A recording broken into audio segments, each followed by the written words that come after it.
Hi అండి. తోట చుట్టూ ఇలా బంతి చెట్లు వేసుకోవాలండి. ఇలా బంతి చెట్లు వేసుకుంటే ఏంటంటే రోగాలు ఆశించకుండా ఉంటాయి. మేము ప్రతిసారి ఇలా తోట చుట్టూ వేస్తామండి. ఇగో ఇలా వేస్తాం బంతి చెట్లు. ఎవరైనా తోటలో మంచిగా బంతి చెట్లు వేసుకోవాలి. తోట చుట్టూ వేసుకుంటే పురుగు అది ఏంటంటే ముందు బంతి చెట్టు మీదకి వస్తుంది అన్నట్టు. అలా రావటం వల్ల ఏంటంటే మనకి తెలుస్తుంది, మందులు కొట్టుకోవచ్చు. ముందు బంతి చెట్టు పురుగు కూడా ఎక్కువ రానిదండి. మేమైతే ప్రతిసారి ఇలా వేస్తాము.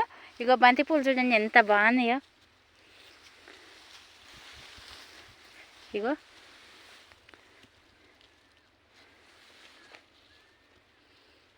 ప్రతిసారి ఇలా వేస్తామండి చేలో. ఇగో చూడండి చాలాసార్లు ఇంతే వేస్తాము. చేను చుట్టూ ఇలా వేస్తామండి.